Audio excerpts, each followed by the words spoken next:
Ya, Siang, selamat Bu. Siang. Bu, tadi dengar ya suara saya ya. terdengar jelas, Bu. Oke, sehat Jelas. semua. Sehat, Alhamdulillah. alhamdulillah.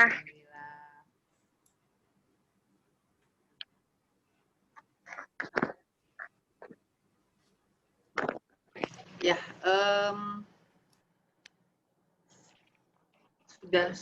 sudah 14 orang ya, sudah 50% dari peserta. Kita mulai saja. Sudah diunduh ya materi hari ini ya. Oke, saya akan Sudah, Bu. ya, saya akan share screen ya.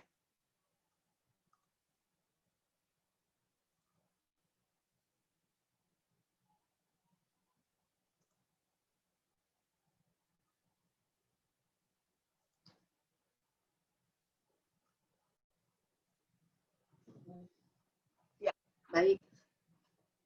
Bisa kelihatan ya sudah materinya ya?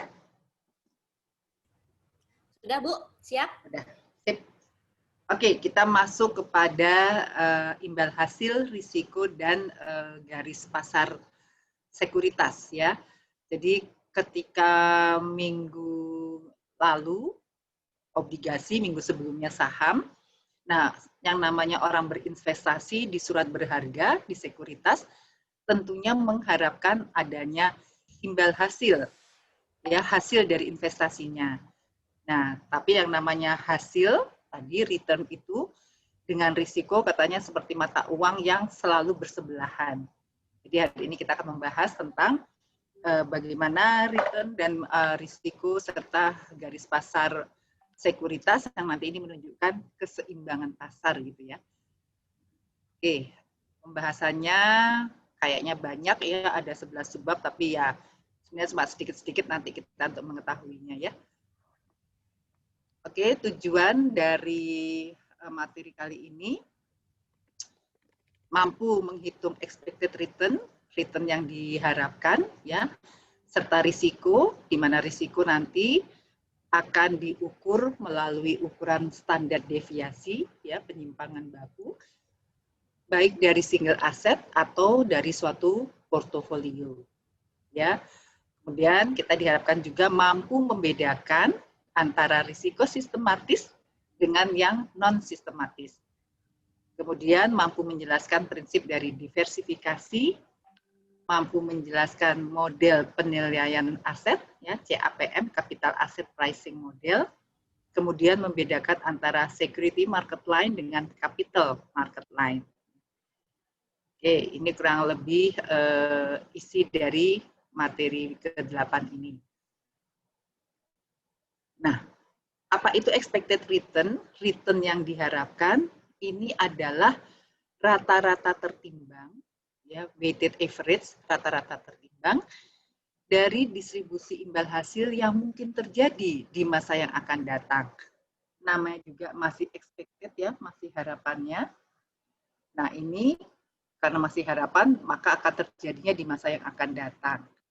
Disebut rata-rata tertimbang karena sebenarnya kondisi masa yang akan datang itu mungkin ada beberapa kemungkinan gitu ya. Kondisinya berkembang atau sedang surut gitu ya. Ekspansi atau resesi gitu. Jadi disebut rata-rata tertimbang karena mungkin situasinya bisa ada beberapa kemungkinan. Nah, si hasil yang diharapkan di masa depan itu mungkin tidak persis nanti kejadiannya kita mengharapkannya seperti apa, kita proyeksikan di masa sekarang, tapi nanti mungkin hasilnya tidak sebagaimana yang kita harapkan, terjadi penyimpangan, terjadi ketidaktepatan antara harapan dengan kejadiannya. Nah, nanti ada ukurannya tuh untuk mengukur penyebaran distribusi imbal hasil yang mungkin terjadi. Ini yang disebut dengan variance of return, ya, penyimpangan, variasi yang mungkin terjadi dari return yang akan dihasilkan. Nah, yang namanya investor itu tentunya menyukai return dan tidak suka risiko.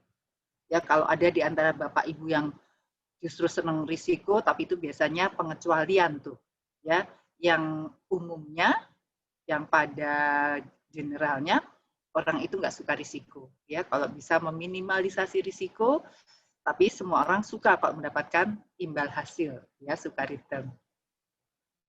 Ini salah satu prinsip yang perlu kita perhatikan.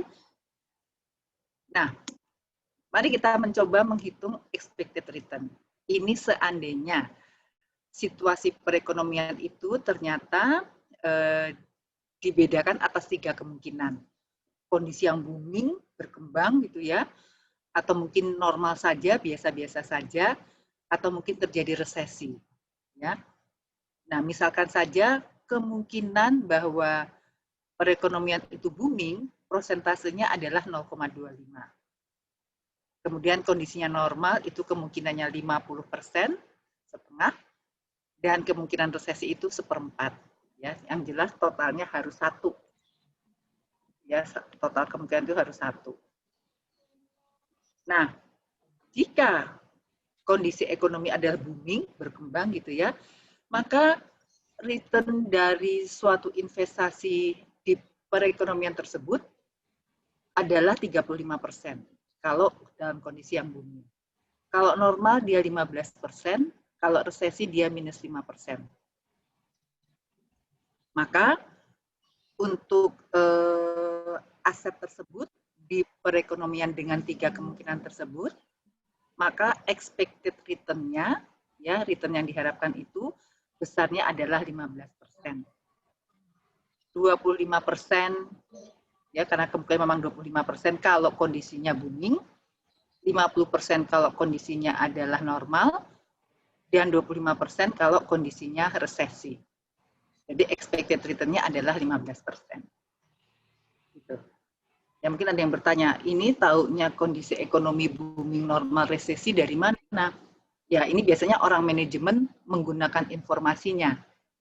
Yang membuat statement ini biasanya adalah ekonom. Ya, kalau Fakultas Ekonomi Bisnis punya 3 program studi gitu ya, ada akuntansi, ada manajemen, ada studi pembangunan. Nah, ini biasanya orang-orang studi pembangunan nih yang membuat prediksi ini. Ya, sekarang sudah bulan apa? September ya. November, Oktober malahan ya, hampir mendekati akhir tahun, ini biasanya sudah mulai menyusun tuh para ekonom. Ya, ekonomi outlook gitu ya.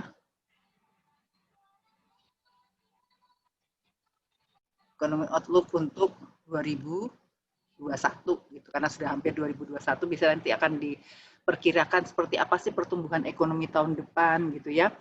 Dan berdasarkan perkiraan tersebut, biasanya perusahaan juga mulai membuat rencana kegiatannya untuk tahun depan dengan kondisi ekonomi yang misalnya tumbuh sekian persen gitu ya. Oke, jadi ini kita sudah mencoba menghitung expected return dari suatu aset di perekonomian yang memiliki 3 kemungkinan situasi. Dapat diikuti Bapak Ibu sampai di sini? Oke ya. Oke. Nah, tadi dengan apa namanya harapannya tadi dari 3 kemungkinan tersebut adalah 15% returnnya, lalu kita akan mencoba mencari varians. Tadi varians itu adalah distribusi penyebaran. Kenapa perlu mencari varians? Karena varians itu yang lambangnya tau kuadrat ya. Mungkin masih ingat ya kalau bahasa Latin ada alfa, ada beta, ada lambda, macam-macam ya. Ini ada tau. Nah, tau itu taunya sendiri adalah standar deviasi. Standar deviasi ini ukuran dari risiko. Nah, standar deviasi yang dikuadratkan ini adalah varians. Gitu. Ya. Nah, varians itu adalah kuadrat dari selisih. Selisih apa? Selisih antara return yang dihasilkan dengan expected-nya. RI tadi kan return individual asset. R ini adalah expected-nya. Jadi kalau kondisinya booming, selisih antara return-nya yaitu 0,35 dengan ekspektasinya, tadi ekspektasinya kan 15%, 0,15. Jadi dikurangi 0,15. Ya, itu adalah 0,2. Kemudian karena memang varians itu kuadrat dari selisih, maka 0,2 kita kuadratkan 0,04. Nah, kondisi booming tadi probability-nya adalah 0,25, dapat 0,1. Ya.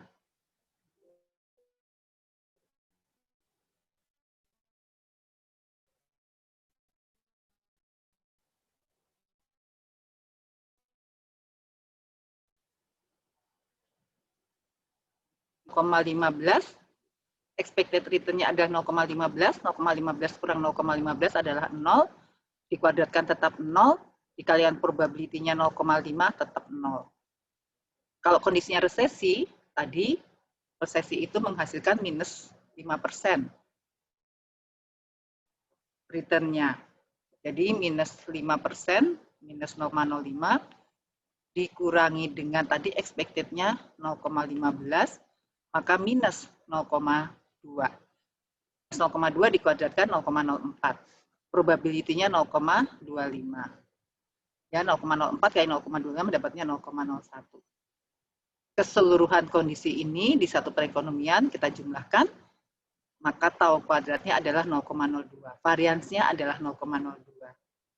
Maka, nah, taunya saja akar dari, jadi tau itu akar dari tau kuadrat 414 atau 14,14%. Jadi kalau kita bicara return dan risiko, si investasi tadi, si aset ini di perekonomian dengan 3 kondisi ekonomi tersebut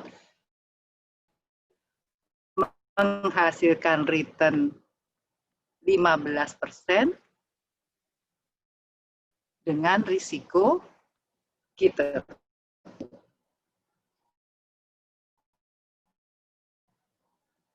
Ya, jadi karena standar deviasi adalah akar dari varians risiko.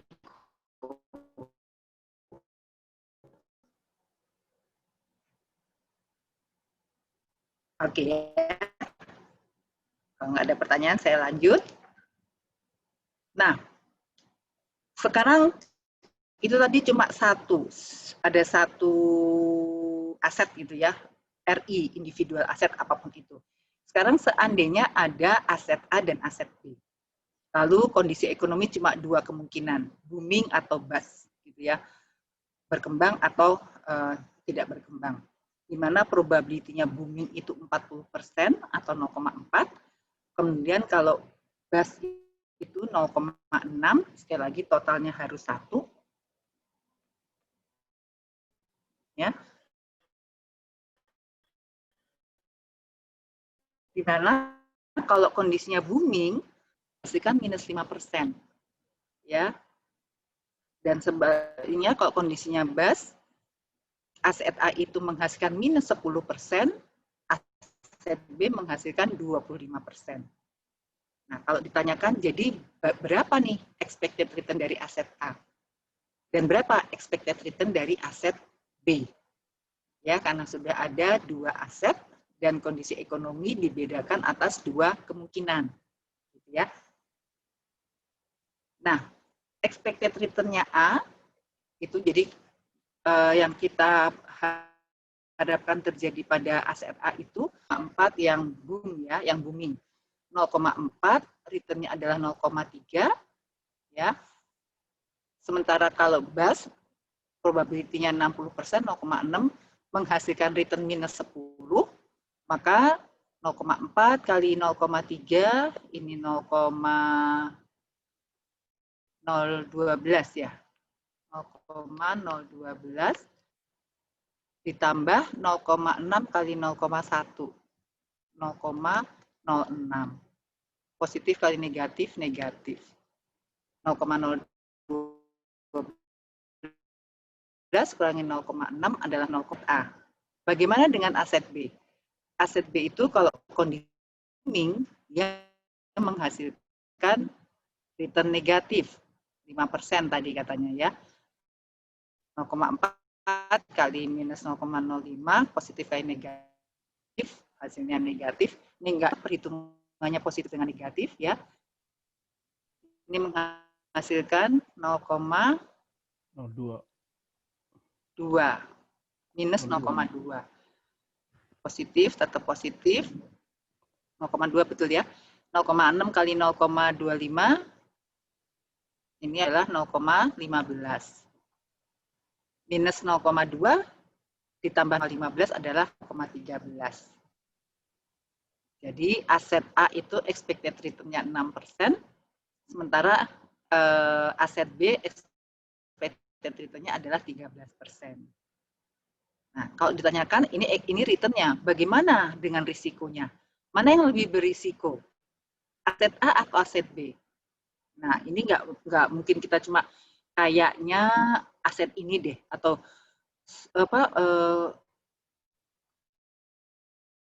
kelihatannya ya nggak pakai kelihatannya. Untuk mencari risiko ini adalah akar dari varian. Ya, variansnya tadi selisih dari return yang dihasilkan dengan expected-nya. Jadi kita bisa lihat. Nah, varians untuk aset A ini adalah 0,4 probability. Probability kalau apa? Kalau tadi booming. Return-nya adalah 0,3, expected-nya adalah 0,06. Ya. Karena tadi selisih katanya, kuadrat dari selisih, maka 0,3 dikurangi 0,6 dikuadratkan. Ini yang tadi booming. Ini kondisi kalau bus tadi, 0,6.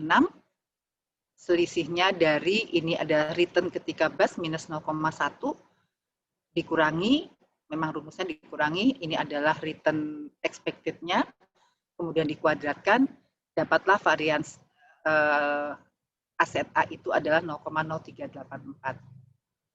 Dengan cara yang sama bisa dihitung varians dari aset B, ya, menghasilkan 0,0216, sehingga standar deviasi, sekali lagi ini adalah ukuran risiko, di mana standar deviasi itu adalah akar dari varians, maka untuk aset A, akar dari 0,0384 adalah 0,19, 0,196 atau 19,6%. Ya, sementara aset B, risikonya adalah akar dari 0,0216 adalah 0,147 atau 14,7%. Tadi return-nya A itu menghasilkan 6% ya. Sementara B menghasilkan tadi 13%. Ya. Kalau seperti ini Bapak Ibu ditanyai mau invest aset A atau aset B. Ini gampang ya menjawabnya ya, pasti semua memilih B. Kenapa? Return-nya lebih besar dibandingkan A, risikonya lebih kecil dibandingkan A. Gitu ya. Nah, bagaimana dengan nanti kalau misalnya kebalik nih, risikonya A 19,6%, return-nya adalah 13%, sementara untuk aset B, risikonya 14,7, return-nya 6% gitu ya. Nah, kalau tadi kan gampang nih menyimpulkannya apa yang tadi, ambil yang return-nya lebih besar, risikonya lebih kecil. Tapi kalau kebalik seperti ini, nah nanti kita lihat di bagian belakang ya, akan kita temui yang risikonya lebih tinggi, tapi return-nya juga lebih tinggi, gitu ya. Oke, sampai di sini dulu. Ini sudah kita menghitung expected return dari dua macam aset, ya, di mana kondisinya beda. Kalau ekonominya maju, ya, yang satu menghasilkan, kalau ekonominya maju yang satu menghasilkan return yang positif, sementara untuk aset yang satunya kalau ekonominya maju dia justru menghasilkan return yang negatif.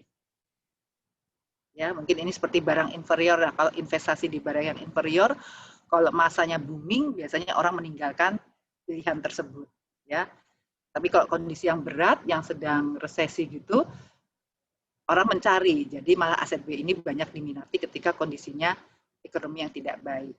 Makanya berbeda nih kondisinya antara A dengan B. Oke, sampai di sini bisa diikuti Bapak Ibu. Kita sudah mencoba menghitung return dua aset pada kondisi ekonomi di dua kemungkinan. Ada yang mau didiskusikan?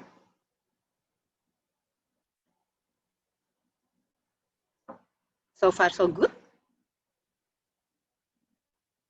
Oke. Ya, masih bisa diikuti dengan mudah ya. Baik.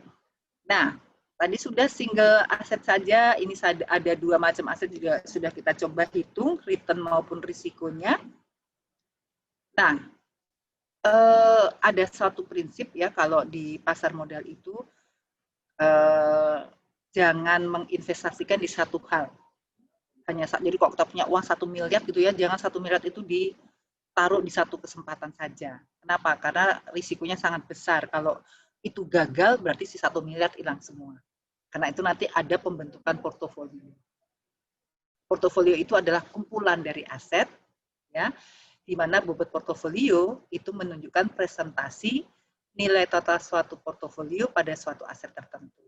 Jadi tadi misalnya saya punya uang 1 miliar, saya investasikan, ya, jadi saya investasikannya itu di beberapa bentuk investasi.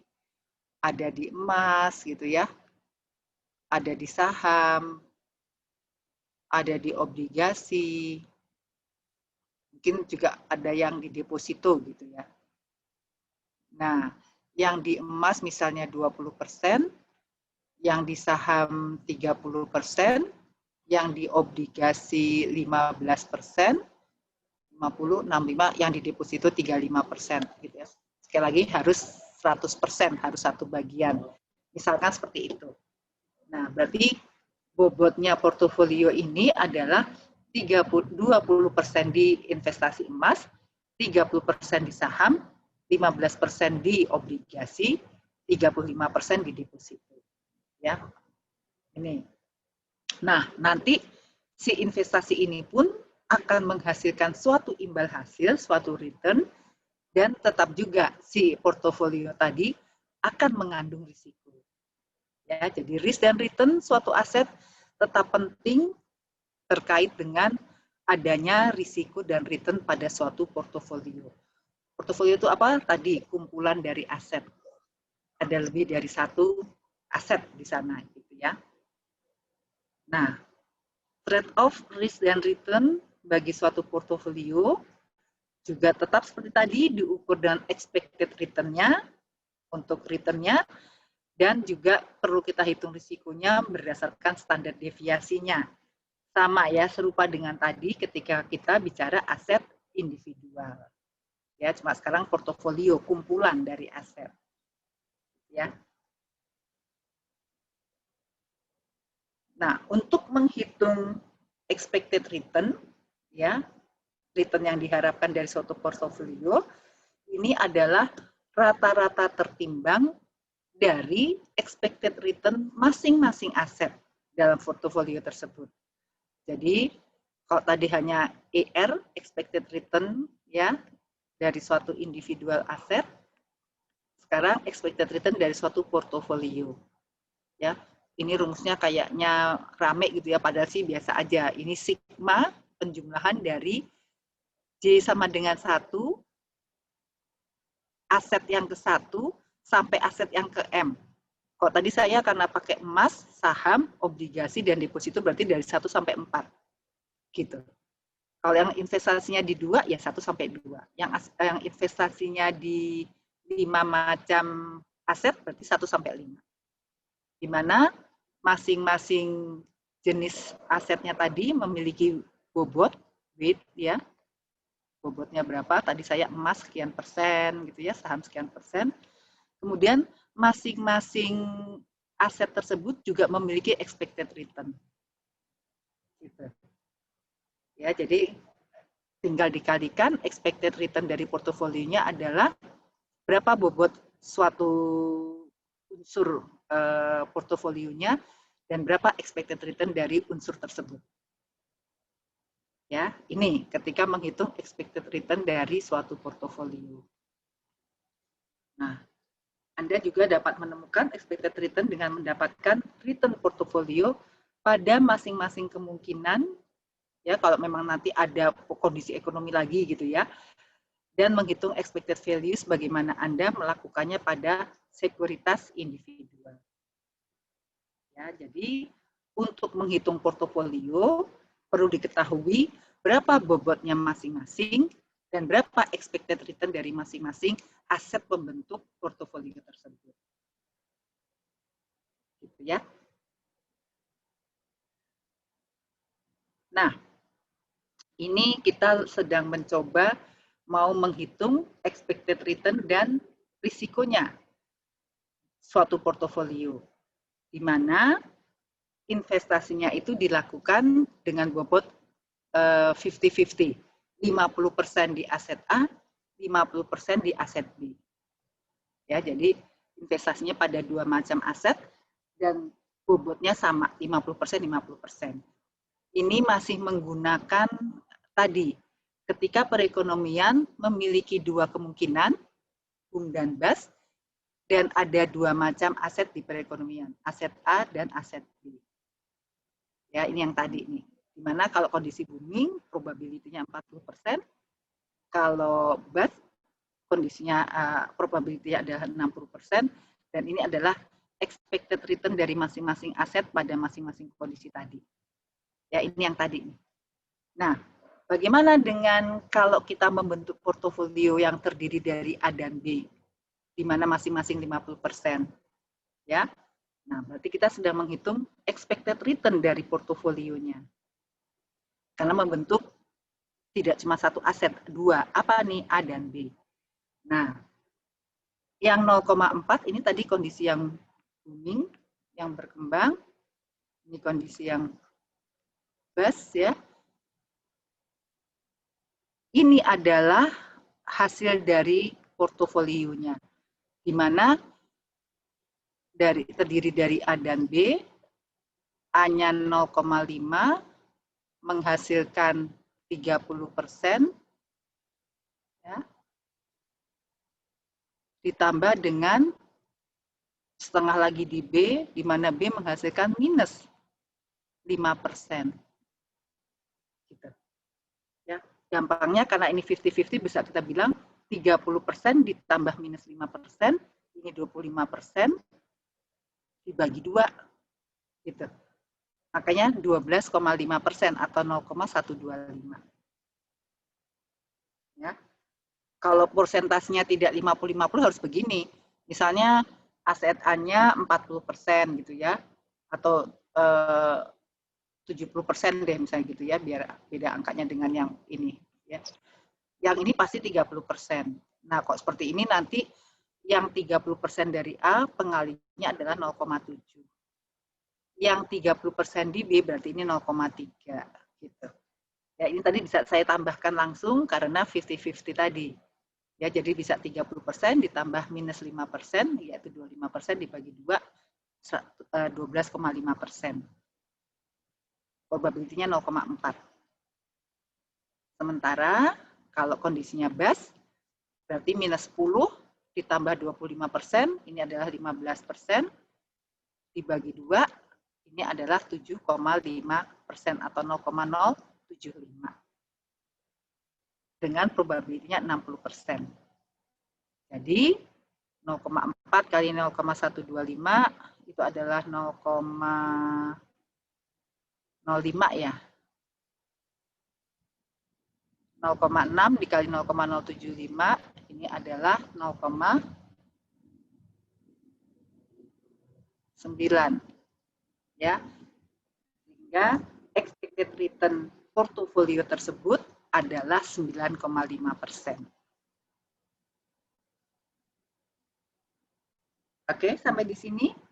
Ini kita membentuk portofolio terdiri dari dua macam aset yang terjadi di suatu perekonomian dengan dua kemungkinan kondisi. Kondisi booming dan bust. Bisa diikuti Bapak Ibu sampai di sini expected return-nya dengan proporsi investasinya 50%, 50%.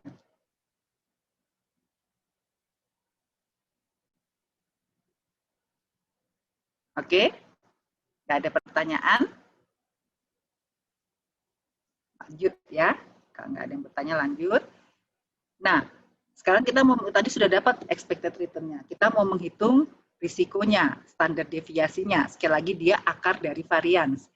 Nah, varians dari portofolio tidak bisa langsung 50% dari varians A dan ditambah 50% varians dari B. Nggak bisa seperti itu. Karena tetap varians itu adalah kuadrat dari selisih antara return dengan expected-nya. Nah, jadi kita mesti lihat satu-satu nih, ya. Kondisi yang tadi ada boom di sini, ini ada yang bust. Kalau kondisi boom, return portofolio adalah 12,5%, 0,125, sementara expected return-nya adalah 0,095. Kita tetap harus mengurangkan, ya, tadi yang return portofolio dengan expected return portofolionya. Dan itu dikuadratkan, dikalikan dengan 0,4 karena ini adalah probability-nya. Lalu ditambah dengan sama ini return portofolio, ini adalah expected return portofolio, diselisihkan, tapi lalu dikuadratkan karena mencari varians, kalikan dengan probability-nya. Dapat 0,0006 variansnya. Ya, ini adalah varians ya, atau kuadrat. Standar deviasi dari portofolio atau risiko dari portofolio sekali lagi adalah akar dari varians, maka akar dari 0,0006 adalah 0,0245 atau 2,45%. Ya, jadi dengan mengkombinasikan aset dalam satu portofolio, risiko yang dihadapi investor dapat berubah secara signifikan. Ya, tadi kan kita punya expected return, kemudian punya standar deviasi, ketika A saja, ketika B saja, ketika ini adalah portofolio. Ya. Ya, tadi kan ada tuh berapa tadi di awal. Ya. Ya, ini nih tadi nih yang nggak hafal saya angka-angkanya. Ya, ini tadi maksudnya mau ditunjukkan bahwa yang tadi ini misalnya tadi standar deviasinya apa? Ini adalah 6% ya tadi ya. Ini adalah 13%. Kemudian standar deviasinya ini 14% gitu ya. 14, berapa tadi? Ini lebih besar 19, berapa tadi persen. Nah, setelah membentuk portofolio, return-nya adalah 9,5%, sementara risikonya menjadi jauh turun cuma 2,45%. Ya. Memang return-nya tidak setinggi kalau hanya B, tapi risikonya jauh di bawah, entah itu cuma B atau itu cuma A. Begitu dibentuk portofolio bisa menjadi 2,45%. Tadi kalau kembali kepada manusia itu pada dasarnya nggak suka risiko, jadi pembentukan portofolio memang bisa menurunkan risiko. Ya, ini maksudnya. Sampai di sini masih bisa diikuti dengan mudah Bapak Ibu. Kita sudah membentuk portofolio, sudah mencoba menghitung expected return portofolionya, sekaligus menghitung standar deviasi atau risiko dari portofolio tersebut. Ada pertanyaan? Belum, Bu. Belum. Oke, sip. Ya. Nah, sudah tadi portofolio, sekarang kita akan melihat sebenarnya itu yang namanya return itu komponennya apa saja ya. Kemudian apakah apakah risiko itu cuma satu macam atau ada tipe-tipe risiko. Nah, sebenarnya yang namanya return yang tadi kita sebut dengan expected return, return yang diharapkan, ternyata juga ada return yang bukan tidak diharapkan ya, ini sebutnya unexpected karena tidak diduga gitu. Yang expected ini sudah diduga, diperkirakan, diharapkan, Yang unexpected ini ada suatu return yang tidak terduga gitu, tidak diperkirakan sebelumnya. Jadi ternyata total return itu bisa terdiri dari return yang sudah diperkirakan, yang sudah diekspektasikan, yang sudah diharapkan, ditambah dengan return yang tidak diduga-duga, yang unexpected. Gitu. Dari mana nih yang unexpected? Ini berasal dari pengumuman atau berita-berita. Ya. Jadi yang namanya pengumuman itu, kalau dia memang mengandung informasi dan mempengaruhi kegiatan di pasar, itu akan ada bagian yang sudah diperkirakan, expected part-nya, dan ada bagian yang tadi yang unexpected, yang surprise, yang merupakan kejutan. Ya, ini yang expected, ini yang unexpected. Nah, komponen kejutan itu mempengaruhi harga saham dan itu juga adalah return. Ya, jadi kalau sekali lagi misalnya mahasiswa yang di bidang keuangan, kemarin deh diumumkan Indonesia ternyata memang terkena COVID, lalu diumumkan secara resmi oleh pemerintah. Pada kapan? Pada tanggal 20 Maret. Sebenarnya sebelum diumumkan juga orang-orang juga sudah merasa ini Cina kena, ini kena. Emang kita steril, Indonesia nggak kena COVID. Sebenarnya juga ada bayangan nih, sudah diperkirakan Indonesia juga sebenarnya kena COVID. Tapi begitu diumumkan secara resmi, ya muncullah yang namanya sesuatu yang tidak terduga. Nah, tidak terduganya itu dilihat dari mana? Kalau yang namanya pasar, ya pasar itu termasuk pasar modal itu juga pasar, kan simpelnya pasar itu, ini adalah pertemuan antara supply dengan demand gitu ya. Di pasar itu ada yang menjual, ada yang membeli. Kalau mereka bertemu, ya bertemunya itu di pasar. Nah, kalau memang pasar bereaksi terhadap pengumuman bahwa Indonesia memang terkena COVID gitu ya, maka pasar ini dilihat reaksinya bisa dari harga yang terjadi di pasar, bisa dilihat dari volume perdagangannya. Ya. Nah, kalau memang tadi pasar memperhatikan pengumuman pemerintah bahwa terjadi COVID gitu ya, secara Indonesia mengakui terjangkit COVID, masyarakat ada yang kena gitu ya. Nah, itu pasarnya bisa dilihat apakah dia bereaksi pengumuman COVID itu sebagai sesuatu yang positif atau sesuatu yang negatif. Good news atau bad news. Nah, kalau memang good news, sesuatu yang positif, ini biasanya harga saham akan naik. Volume perdagangan biasanya akan naik, semakin aktif orang berdagangnya. Dan sebaliknya kalau itu bad news, hal yang negatif, biasanya harga akan turun, perdagangan menjadi semakin lesu, gitu. Ya, ini kalau mau melihat dampaknya sih pengumuman COVID. Ya, karena yang diumumkan tadi, ketika diumumkan itu sebenarnya ada bagian sekali lagi yang sudah diperkirakan oleh masyarakat Indonesia kayaknya juga bakal kena COVID nih gitu. Tapi tetap ada part yang itu merupakan kejutan bahwa pemerintah mengakui gitu ya. Nah, ini bisa dihitung nih, sebesar apa pasar modal bereaksi atas pengumuman Indonesia menyatakan kena COVID. Atau kalau ada pemilihan presiden, ada tanggal tertentunya, ya April 2019 gitu ya, pada tanggal berapa? Misalnya saya lupa tuh, 16 ya, pas 19 April. Maka ketika itu diumumkan, kita bisa melihat reaksi pasarnya. Kalau pasar menganggap presiden terpilih ada presiden yang memang diharapkan, ya, dan pasar memang menganggap itu adalah pilihan yang terbaik, biasanya pasar akan bereaksi positif, ya. Dan sebaliknya, kalau ternyata pilihan yang terpilih itu si presiden dan wakilnya yang terpilih ada yang tidak diharapkan oleh pasar, maka nanti biasanya ada reaksi negatif. Hal seperti ini tuh bisa juga menjadi suatu penelitian. Wah, harus nunggu presiden lagi dong, Bu, 5 tahun lagi. Ya, nggak usah pengumuman. Yang namanya pengumuman ini kan salah satunya pengumuman salah satunya adalah pengumuman presiden gitu ya, pemilihan presiden.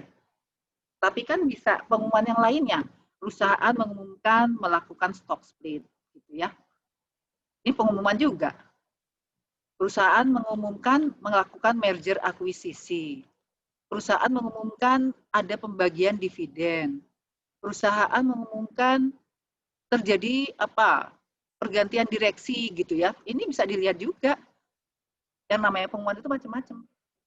Jadi banyak banget tuh yang namanya pengumuman yang terjadi di pasar modal, dan itu ingin kita lihat bagaimana reaksinya. Apakah terjadi komponen kejutan return. Nanti returnnya ini yang disebut di dalam pasar itu sebagai abnormal return. Return yang nggak biasa. Kalau memang sih pengumuman mengandung informasi ya, mengandung sesuatu yang diperhatikan orang. Seperti COVID, bisa jadi ternyata orang-orang cuek aja tuh. Mau COVID, mau nggak COVID, mau diumumkan, mau nggak diumumkan, cuek aja. Nanti nggak terjadi yang abnormal return tadi. Ya, tidak terjadi yang namanya abnormal trading volume activity. Abnormal trading volume activity. Artinya volume perdagangan itu menjadi tidak seperti biasanya. Semakin semangat gitu ya, semakin besar atau semakin lesu, semakin turun. Nah ini ya, jadi pengumuman bisa mengandung kejutan, bisa juga tidak, tergantung pasarnya. Ya, karena isinya pasar itu orang bisa beda-beda.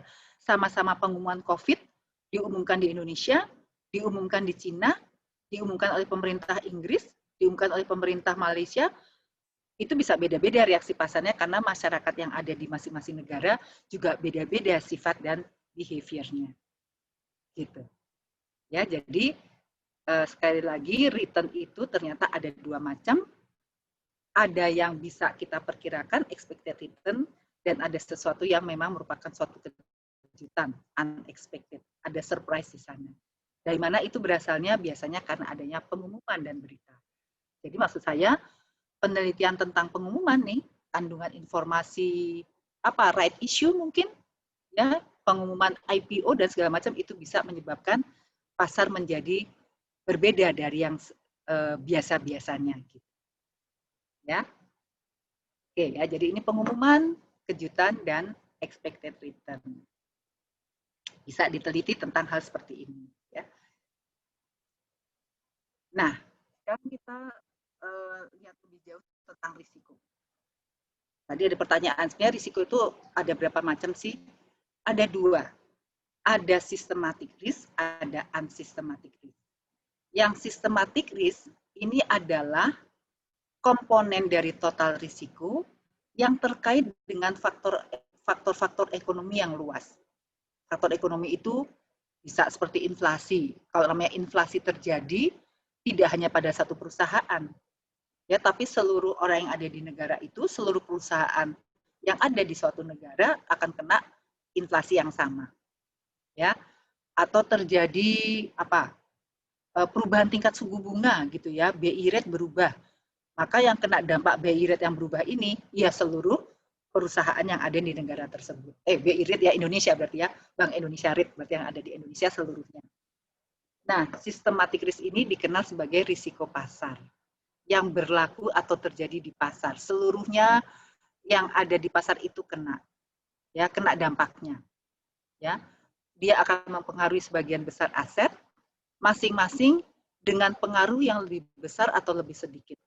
Jadi kalau tadi terjadi inflasi, apa sih inflasi? Oh, inflasi itu adalah kenaikan harga umum. Jadi hampir semua barang tuh naik, semuanya naik, jadi inflasinya tinggi gitu ya.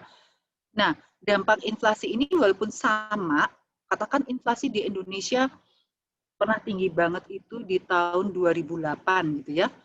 Kalau nggak salah bulan September 2008. Itu inflasinya sampai 12, sekian persen, 12,15 kok saya nggak salah. Nah, inflasi yang sekian ini ya berlaku di Indonesia, di semua perusahaan juga kena, di semua rumah tangga juga kena. Tapi ternyata pengaruhnya itu terhadap masing-masing orang, terhadap masing-masing perusahaan tidak sama. Ada yang berdampak besar sekali, wah saking harga-harga tinggi, saya kok gitu makan yang tadinya 3 kali sehari, sekarang makan sehari sekali aja deh, supaya saya mengurangi konsumsi saya, supaya saya nggak banyak mengeluarkan biaya gitu ya. Tapi ada yang inflasi ya inflasi, tetap aja makan pagi di Jakarta, makan siang sudah di Singapura, makan malamnya sudah berada di Batam. Waduh, jadi makan aja harus di 3 tempat gitu ya. Nggak kena tuh yang namanya harga-harga mahal tuh nggak terasa buat dia. Ini maksudnya. Jadi risiko sistematik itu yang berasal dari perekonomian, disebut juga sebagai risiko pasar, tapi nanti dampaknya atas suatu aset, ya ini kalau kita sedang bicara investasi, dampaknya itu biasanya tidak sama. Antara satu dan yang lainnya ada yang lebih besar, ada yang lebih kecil. Nah, bentuk risiko yang lainnya adalah non-sistematik, ya. Ada juga yang bilang unsystematic, ya bolehlah ya, ini unsystematic atau non-sistematik, artinya adalah komponen risiko total yang unik pada suatu aset atau perusahaan. Jadi tidak semuanya memiliki risiko tersebut. Ya, dan ini mempengaruhinya pada sekumpulan kecil aset. Ya. Unik pada suatu perusahaan. Jadi kalau misalnya yang unik ini terjadinya biasanya misalnya di sektor pertambangan, maka untuk sektor pertanian, untuk sektor manufaktur, lembaga keuangan itu nggak ada, ya hanya beradanya pada suatu kelompok tertentu. Atau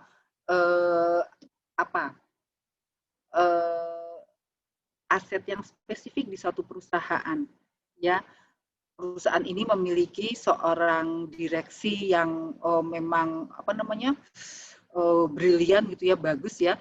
Begitu si direksi bagus ini meninggalkan si perusahaan, maka ada risiko besar tuh mungkin ya akan terjadi sesuatu pada perusahaan tersebut. Tapi itu hanya terjadi di perusahaan tersebut, tidak pada orang lain.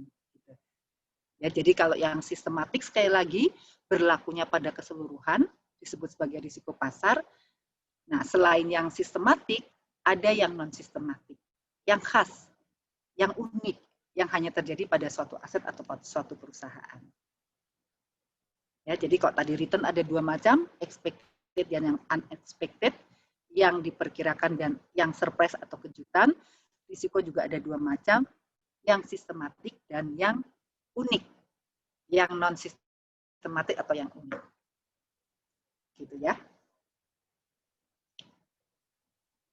Nah, tadi ada tuh di depan prinsip dalam berinvestasi, bentuk portofolio. Kenapa membentuk portofolio?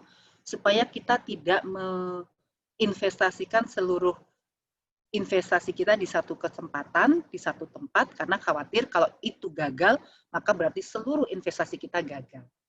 Nah, kegiatan membentuk portofolio, menyebarkan berbagai investasi itu, merupakan kegiatan diversifikasi. Ya, jadi diversifikasi ini proses menyebar investasi bisa di berbagai aset berbeda, ya sama-sama aset yang bentuknya saham, ya, tapi sahamnya ternyata saham yang seperti apa, ya, satu di pertanian, satu di manufaktur, satu di lembaga keuangan, ya, jadi bisa di berbagai aset berbeda atau tadi investasinya didiversifikasi, ada yang di saham, ada yang di emas, ada yang di obligasi, ada yang di deposito, gitu ya. Asetnya beda-beda. Atau tadi industrinya beda-beda, sama-sama saham, tapi ada yang di industri pertanian, ada yang di industri manufaktur, ada yang di industri retail, misalnya gitu. Atau juga diversifikasinya malah dilakukan di berbagai negara. Depositonya diinvestasikan didepositokan di Indonesia, sebagian di Swiss, sebagian di Singapura misalnya. Itu beda negara. Ya, sekali lagi tujuannya apa? Untuk mengurangi risiko. Jadi diversifikasi investasi itu dilakukan untuk mengurangi risiko. Jadi disebarkan gimana? Di berbagai macam aset, ya, bisa aset keuangan atau non keuangan, bisa di berbagai industri, atau juga bisa di berbagai negara. Dan nanti kalau tujuannya mengurangi risiko, maka tetap kita bicara risiko itu ada 2 macam, systematic risk dan non-systematic risk. Ini yang berlaku di pasar, ini yang spesifik atau unik pada suatu aset atau perusahaan. Nah, kalau tadi diversifikasi itu tujuannya mengurangi risiko, maka yang namanya yang dikurangi itu adalah yang non-systematic risk. Ya. Jadi yang non-systematic risk bisa dihilangkan melalui diversifikasi, sementara yang systematic risk ini mempengaruhi semua aset dan tidak bisa dihilangkan melalui diversifikasi. Gitu. Ya, jadi diversifikasi sekali lagi untuk menganeka-ragamkan. Ini kalau mungkin Bapak Ibu ingat, Indonesia pernah zaman dulunya tuh sudah terkenal. Orang di wilayah timur, Papua, Ambon gitu ya sudah biasa makan sagu. Tapi itu dikenalkan beras, ternyata beras itu enak. Ketika semua orang tergantung pada beras, mulai nih kesulitan adanya beras. Jadi beras menjadi komoditas politik karena ketika beras nggak ada, orang bisa lapar. Namanya orang lapar itu menimbulkan ketidakamanan. Lalu dikenalkan lagi diversifikasi pangan. Diajak lagi tuh, ayo makan ubi, makan jagung, makan sagu tadi, makan kentang, jangan semua hanya makan beras. Ya, sekali lagi itu juga diversifikasi, penganekaragaman, gitu ya. Nah, di investasi, si diversifikasi ini tujuannya untuk mengurangi risiko. Tapi yang bisa dihilangkan itu ternyata risiko yang non-sistematik, yang khas pada suatu aset tertentu saja. Sementara yang systematic risk karena mempengaruhinya pada semua aset, dia tidak bisa dihilangkan melalui diversifikasi. Ya, sampai di sini masih bisa diikuti dengan baik. So far so good. Baik Bu, mau ini Bu, mau tanya Bu. Iya, silakan. Siapa nih Pak? Rahmat Bu. Pak Rahmat, ya. Ya. Pak Rahmat itu kan Rahmatullah ya? Rahmatullah ya, betul. Oh ya, oke. Gimana, Ini Pak? kan ada contoh kasus Bu. Itu dulu di Bandung ada Cipaganti tuh. Nah, Cipaganti. ya Cipaganti kan dulu dia core-nya di investasinya banyak di angkutan gitu ya, antar jemput gitu ya. Terus dia tiba-tiba dia main di luar keahliannya gitulah, kayak tambang di mana gitu. Akhirnya sekarang bangkrut nih Cipaganti. Ini contoh yang diversifikasi yang salah apa gimana gitu. Kalau dia menyebarkan investasi malah jadinya karena tambangnya itu ada peraturan nggak boleh apa namanya yang mentah itu ya kalau nggak salah itu ekspor mentah itu akhirnya harus ya, diolah. dia di apa semuanya istilahnya. Nah itu akhirnya dia kan gagal smelter itu akhirnya dia gagal di situ jadi uangnya banyak nyangkut di tambang gitu loh Bu. Padahal dia udah disertifikasi gitu. Itu contoh yang gagal gitu kali Bu ya. Iya. Jadi mungkin tadi pilihan diversifikasinya pun mungkin memang tidak tepat. Seandainya tidak ditambang atau mungkin sebenarnya juga ya mungkin ini memang pada saat itu memilih pertambangan dan pertambangannya sedang pada situasi yang tidak bagus sih industrinya sendiri. Tapi seperti kalau melihat misalnya Astra itu sebenarnya core-nya juga di otomotif dari awalnya. Ketika mereka mengembangkannya ke agribisnis, ke perkebunan, ternyata sukses gitu. Jadi juga walaupun itu bukan core-nya industri otomotif, tapi ya memilih industri yang memang tepat sehingga malah itu ya otomotifnya berkembang, si agribisnisnya juga berjalan dengan baik. Ya. Dan juga kadang-kadang kesalahan juga ketika mendiversifikasi, perluasan usahanya ini ternyata dikelolanya tidak dengan baik. Ketika dia di awal bagus, tapi ketika dia membuka yang baru ini sebagai bentuk diversifikasinya, ternyata pengelolaannya tidak bagus. Ini juga bisa berakhir pada suatu ketidakbaikan buat perusahaan. Gitu Pak Rahmat. Iya, saya pernah ke Samarinda, soalnya lihat tuh Cipaganti mangkrak semua itu Pak. Ini Bu. Alat beratnya. Oh, yang di sana? Iya, Samarinda. Alat beratnya mangkrak gitu, nggak bisa jalan semua. Oh, berarti memang dia mungkin kebanyakan biasanya dia yakin akan bagus di sana, semuanya ke sana kali mungkin ini ya. Kebanyakan investasi sana duitnya gitu. Akhirnya begitu bangkrut ya udah semuanya yang core-nya juga ikut bangkrut akhirnya gitu.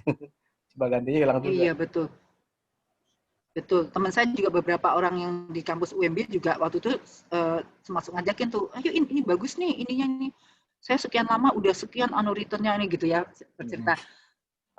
Orang berinvestasi itu kan kalau ada kelebihan saya bilang, saya belum kayaknya enggak deh, tapi itu pakai pas, aduh habis ya akhirnya dia bilang ya itu juga termasuk kita sebagai investor pun mengharapkan return tapi selalu gitu. kalau high return itu biasanya harus berani dengan high risk gitu ya. Makanya kalau sampai tadi gagal lalu hilang investasinya ya harus siap juga kalau memang. Makanya kalau orang berinvestasi itu biasanya atas pendanaan yang memang sudah primer oke, sekunder sudah, mungkin juga tersier ini baru dia bisa dengan leluasa berinvestasi. Gagal dia nggak apa-apa juga gitu ya. Kalau untuk yang individual, investor individu. Bu, boleh saya tambahin sedikit, Bu?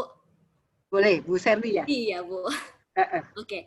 Kan kalau misalnya kita bicara mengenai tambang, kayak waktu itu memang sempat booming ya bicara tambang. Karena ini saya pernah ditambang, Bu. Oh, oke. Iya, saya pernah kerja di tambang batubara. Jadi memang waktu itu booming sekali, tapi ada hal yang tidak bisa diketahui oleh orang-orang yang memang belum pernah terjun ke dunia ini, yaitu makelarnya, waduh, banyak sekali.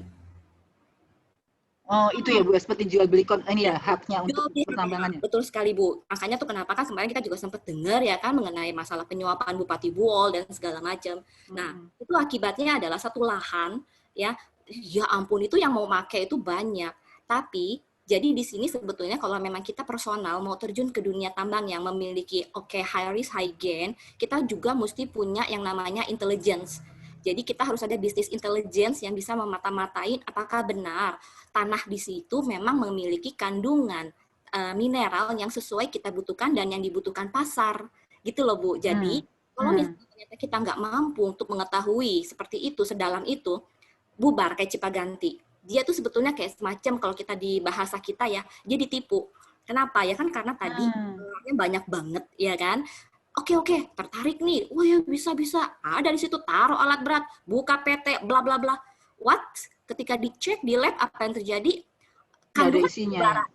Kandungan batu baranya di luar pasar. Jauh speknya yang diminta pasar, yang diminati. Cuma berapa kalori doang. Ini nggak bisa dijual. Ya. Jadi memang di sini kalau kita memang mau terjun ya, kalau cuma sekedar kayak tim hore mah, ntar dulu deh.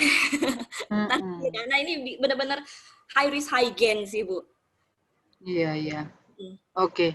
Makasih Bu Sally yang sudah memang di situ ya tadi. Termasuk saya juga suka mendengar izin untuk pertambangan itu suka dijual. Makanya tadi kalau dibilang di satu tempat itu bukannya sekedar tertarik. Saya punya izinnya, Bu Sally punya izinnya, si Pak Rahmat punya izinnya. Kaki itu ya Bu ya gitu ya juga katanya ya. Betul banget, itu sampai rebutan, bisa sampai naik ke sidang, sampai ke pengadilan. Iya. Betul sekali. Nah, jadi kita mesti ngelihat jadi di luar cuma sekedar punya duit ya. Kita harus benar-benar ngelihat secara makro luasannya juga. Iya. Oke. Makasih Bu Sally. Ininya tambahan informasinya. Oke Pak Rahmat, itu semakin lengkap yang Bapak tadi tanyakan terkait dengan mencoba diversifikasi. Ternyata diversifikasinya pada hal yang tidak tepat tadi, tidak perlu informasinya pun belum lengkap, belum benar, belum mendalam. Ketika itu langsung dilakukan investasinya malah terjadi gagal tadi ya, investasinya coba ganti di pertambangan. Ya, Bu, makasih, Bu. Iya, oke. Oke ya, tadi sudah kembali ke diversifikasi, lalu ada systematic risk dan non-systematic risk. Nah, ini contoh saja. Ini seandainya suatu investasi ya di suatu portofolio dengan hasil imbalannya adalah bulanan. Kalau jumlah sahamnya adalah 1, ternyata average standar deviasi, jadi rata-rata risikonya adalah 11,49%. Gitu ya. Atau ini merupakan satu bagian dari suatu risiko. Ternyata kalau dilakukan diversifikasi menjadi 5 macam saham, 5 macam sahamnya, ternyata si risiko turun dari 11,5 ini menjadi sekitar 8. Tinggal 69% risikonya. Jadi 7,91 ini adalah 69% dari 11,49. Ditambah lagi menjadi 10, turun lagi. Tapi turunnya sudah nggak terlalu spektakuler nih, dari 7,9 ke 6,61. Dari tadinya 69%, ini kan kalau dari satu bagian ke 69%, turunnya itu 31% ya. Ini turun, tapi turunnya cuma 11%. Ya, 0,11 atau 11%. Tambah lagi 15 masih turun, tapi turunnya tinggal berapa nih? Ya, masih turun, tapi turunnya cuma 5%-nya saja, dari 58% ke 53%. Dan seterusnya, memang semakin banyak jumlah diversifikasinya, risikonya memang semakin turun, ini nggak ada yang naik ya, semakin turun, cuma penurunannya itu semakin kecil. Sementara kalau kita punya berbagai macam investasi gitu ya, 45 macam investasi katakan, itu betapa banyaknya kita melakukan kontrol, span of control-nya terhadap 45 aset gitu ya, akan sangat berat. Nah, jadi membuat diversifikasi pun perlu ada strateginya supaya manfaat dari bertambahnya bidang yang harus diperhatikan tadi, span of control itu tetap lebih sedikit dibanding span of control-nya itu harus tetap menyebabkan penurunan risikonya itu sejalan, seimbang dengan bertambahnya perhatian yang harus diberikan kepada investasi yang beragam itu.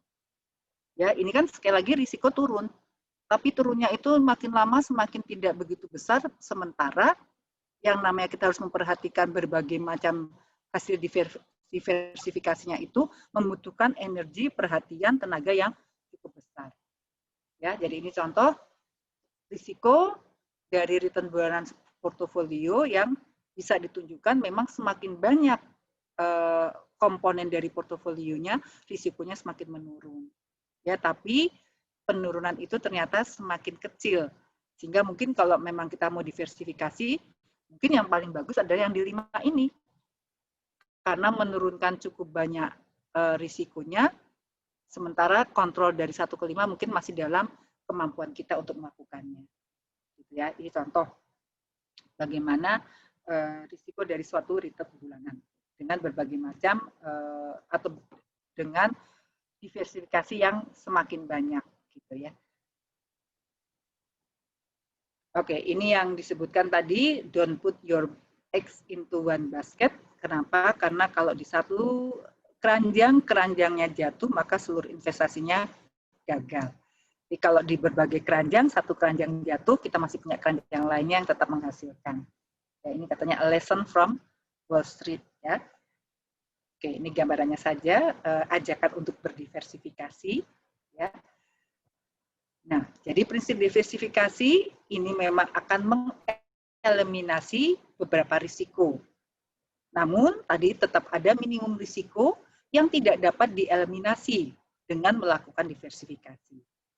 Jadi diversifikasi itu mengurangi risiko, tapi pada sampai titik tertentu saja di mana ada beberapa risiko yang memang tidak dapat didiversifikasi. Dan itu adalah risiko pasar atau market risk. Ya. Tadi kalau yang bisa didiversifikasi ada risiko yang unik.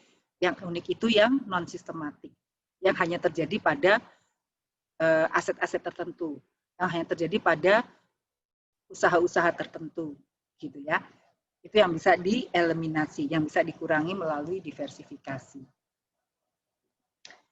Nah, ini gambar diversifikasi portofolio yang menghubungkan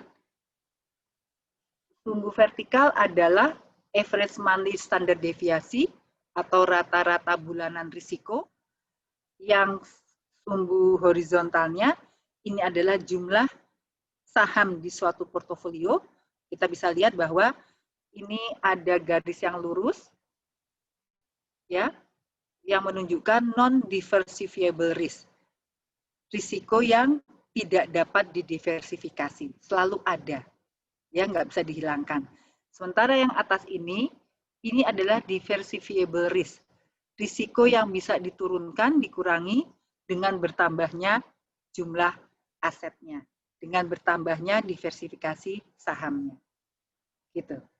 Ini tadi yang mau digambarkan, ada risiko yang tidak bisa dihilangkan, non-diversifiable risk, yaitu risiko pasar atau systematic risk, yang ini adalah diversifiable risk. Risiko yang bisa dihilangkan dengan diversifikasi, yang ini merupakan non-systematic risk. Gitu. Ya, ini prinsip dari diversifikasi tadi. Nah, bicara tentang risiko sistematik, tadi risiko pasar, orang biasa melambangkannya, menyimbolkannya dengan beta. Ya, prinsip risiko sistematis menyatakan bahwa expected return dari suatu aset berisiko hanya tergantung dari risiko sistematis aset tersebut. Ya, jadi expected return dari suatu aset yang berisiko, ini akan tergantung dari risiko sistematisnya. Risiko sistematis ini tadi yang dilambangkan dengan beta. Ya. Nah, kalau tadi ada prinsip juga high risk, high return. Jadi kalau betanya makin tinggi, maka returnnya pun juga akan semakin tinggi. Karena si beta ini melambangkan risiko. Ya, beta melambangkan risiko. Risikonya makin tinggi, ekspektasi returnnya harus juga semakin tinggi.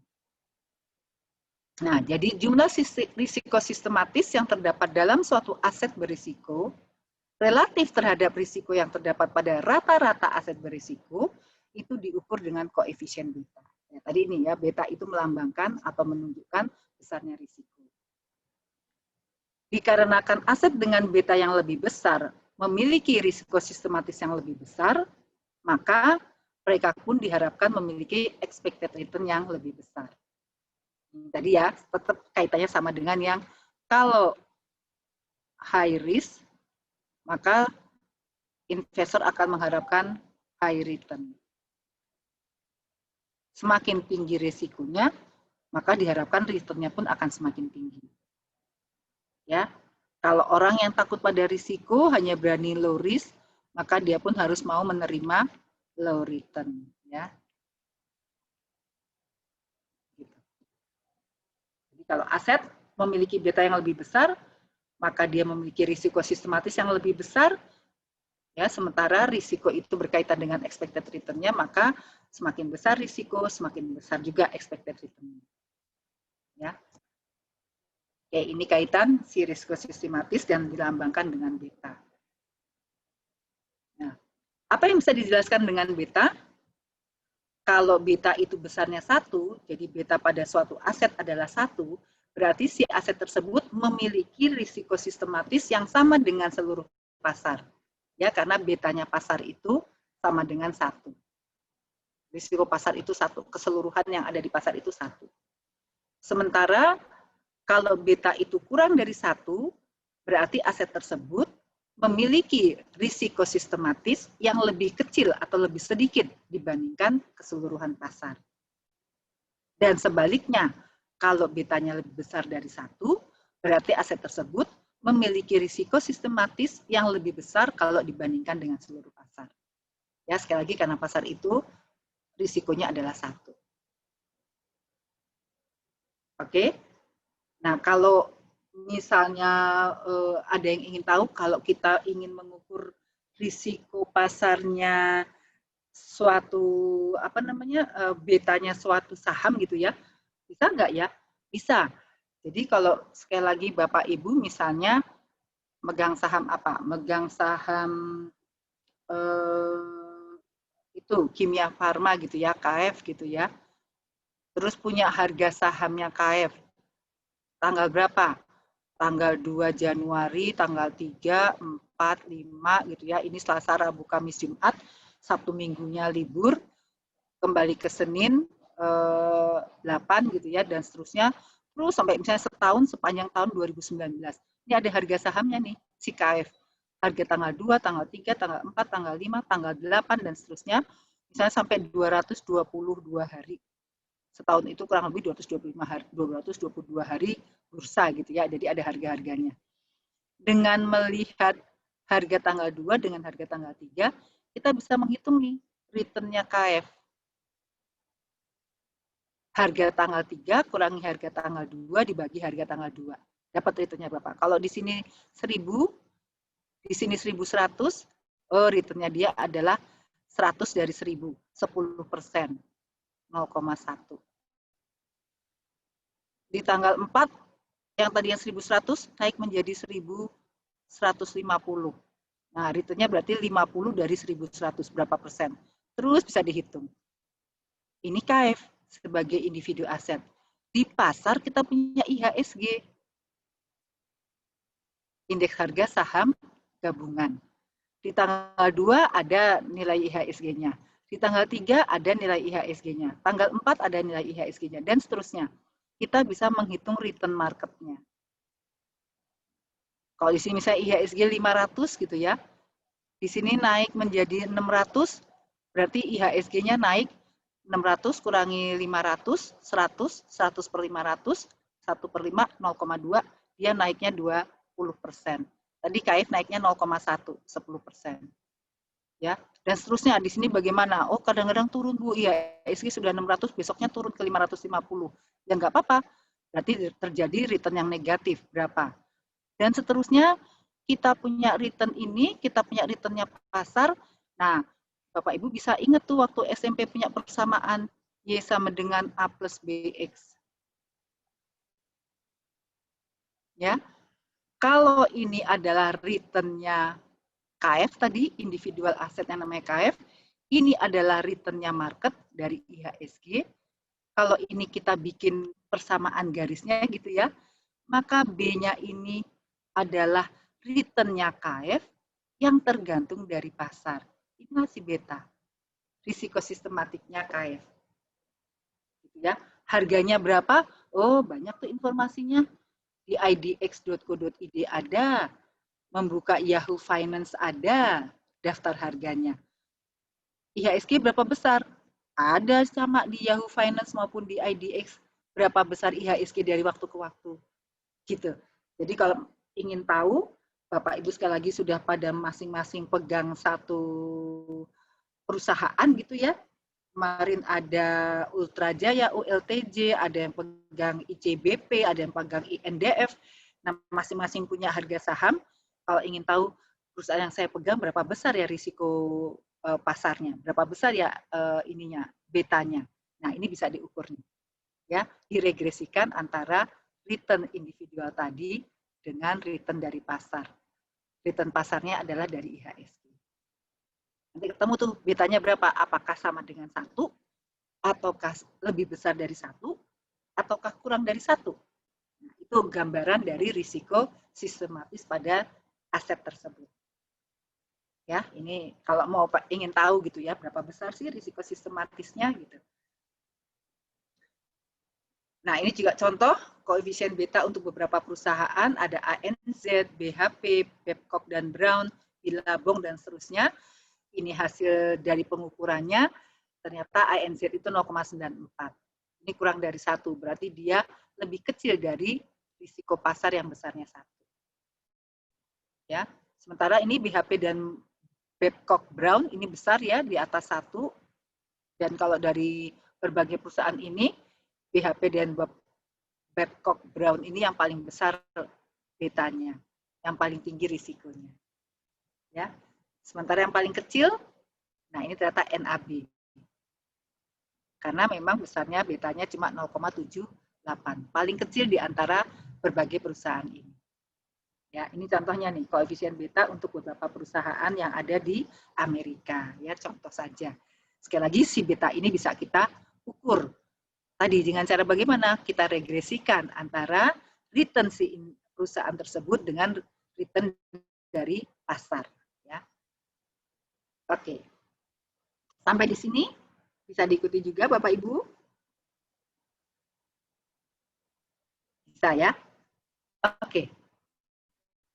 Nah, ini contoh perhitungan beta portofolio. Seandainya ada 3 perusahaan ABC, LMN, XIZ yang mereka memiliki beta atau risiko beda-beda. Si ABC 0,9, si LMN 1,1, si XIZ 1,3.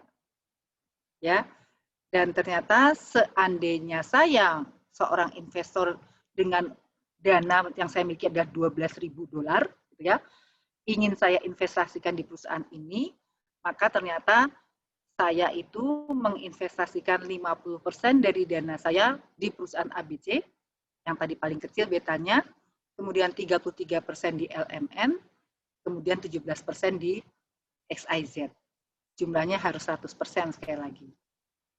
Nah, dengan kombinasi seperti ini, investasi saya, maka beta portofolio saya adalah 1,034. Kenapa begitu? Karena betanya si ABC 0,9, di sana saya menginvestasikan 50%. Maka beta yang dari ABC besarnya 0,45. 33% saya investasikan di LMN dengan beta 1,1, maka saya mempunyai risiko dari LMN sebesar 0,367.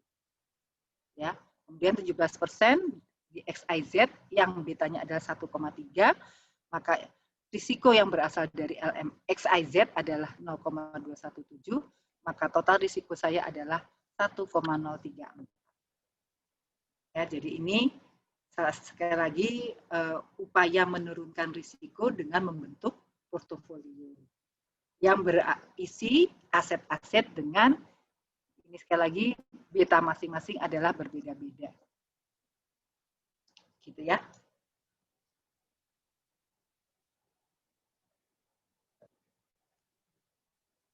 Nah, sekarang kita mau mengarah kepada keseimbangan atau equilibrium.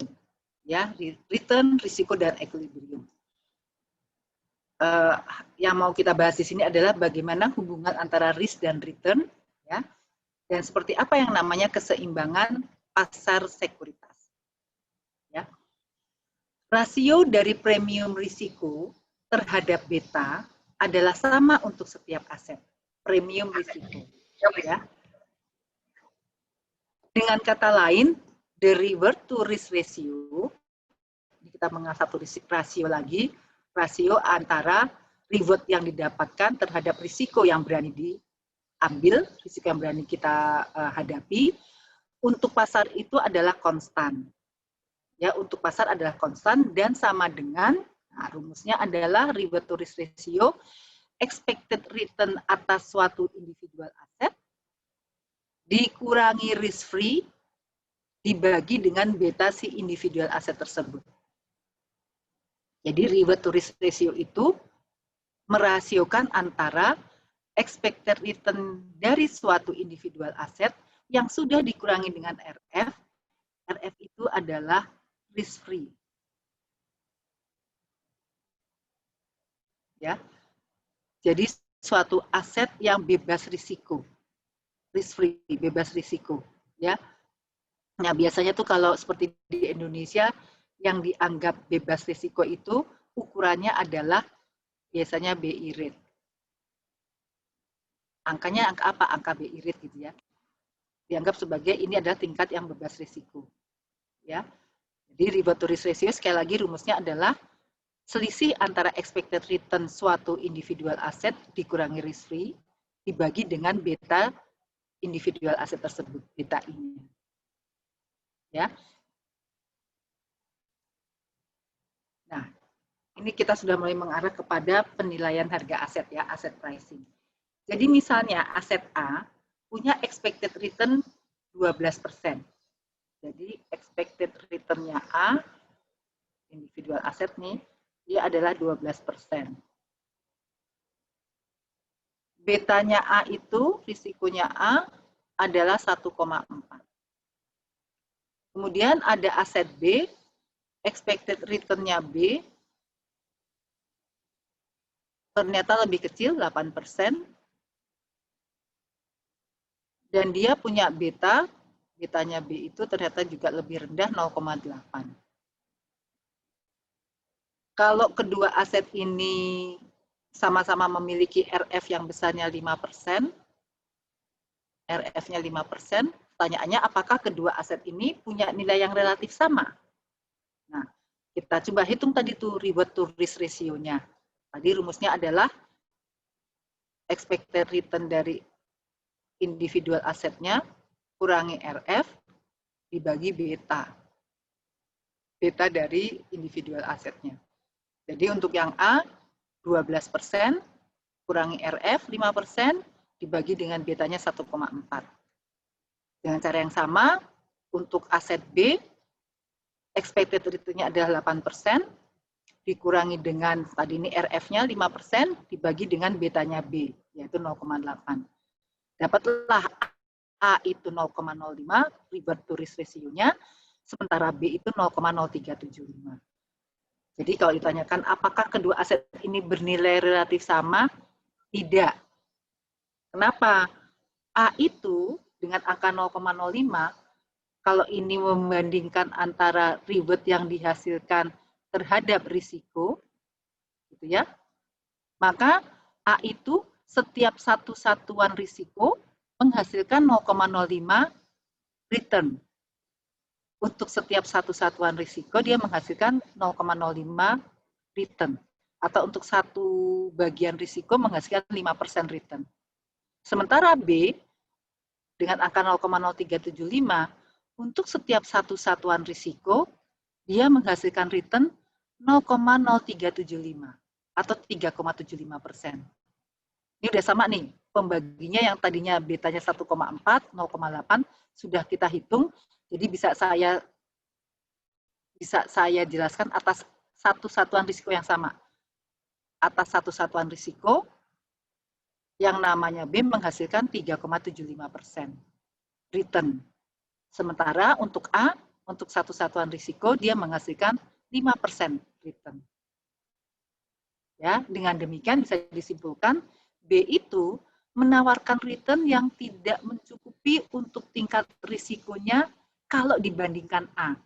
Karena returnnya cuma 0,0375 atau 3,75%. Padahal ya si A itu bisa menghasilkan 5%. Nah, kondisi ini bisa disebutkan lagi sebagai B itu terlalu mahal. Karena cuma menghasilkan 3,75. Dia terlalu mahal tuh, over value. Sementara si A yang dengan risiko yang besarannya sama bisa menghasilkan 5%, dia adalah under value. Nah, ini kalau kadang-kadang nanti mendengar istilah, oh saham ini under value, saham itu over value. Yang over value itu terlalu mahal, ya. Dia hanya memberikan 3,75% return untuk satu satuan risiko. Sementara A, ya ini dianggap lebih murah, under value, karena dia bisa menghasilkan 5% atas satu satuan risiko. Oke, sampai di sini. Ada pertanyaan, Bapak Ibu?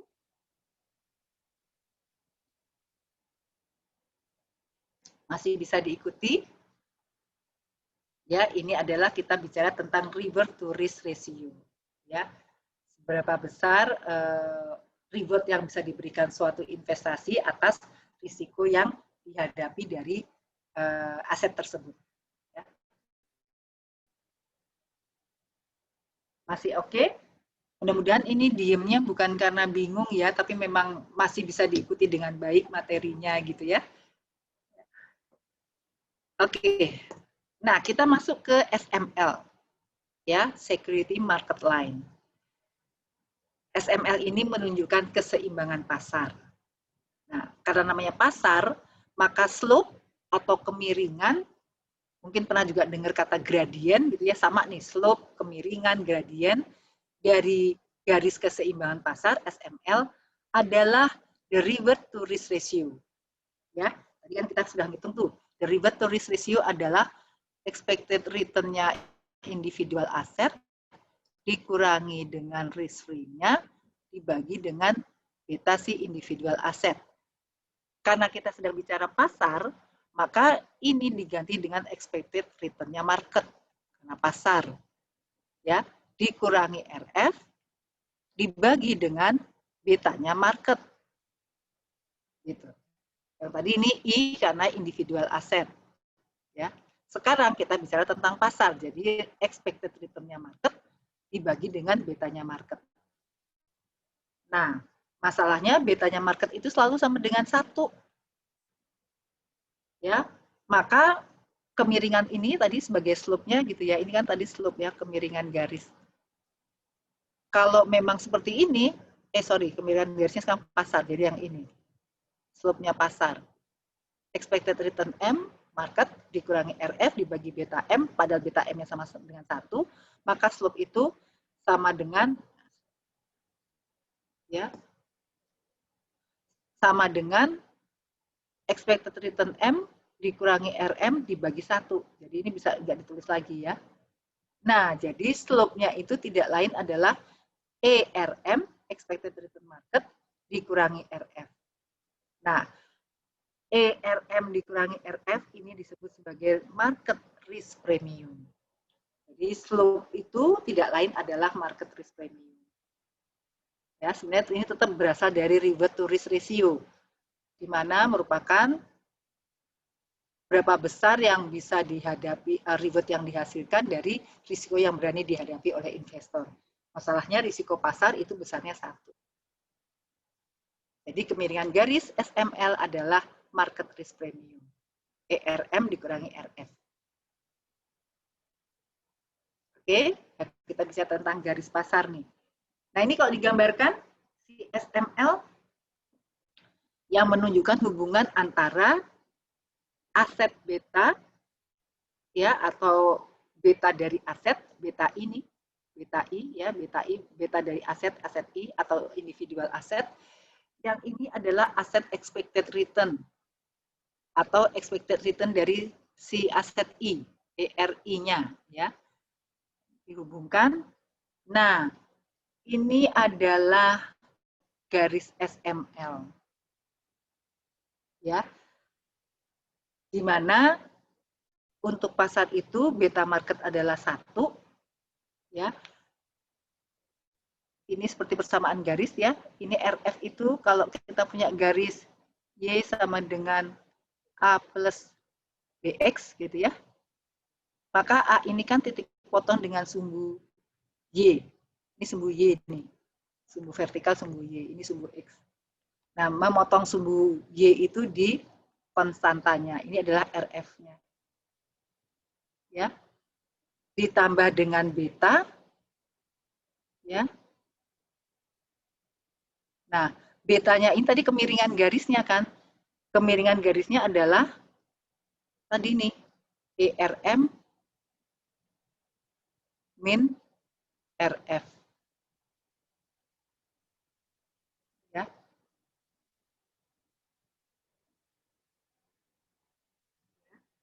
Lalu ditambah dengan X-nya adalah betanya sendiri. Hubungannya adalah dengan betanya. Jadi yang mau ditunjukkan adalah ini adalah garis SML, Security Market Line, yang kemiringannya, ini kemiringan nih, kalau mungkin masih ingat juga, mencari slope, ya, garis kemiringan itu.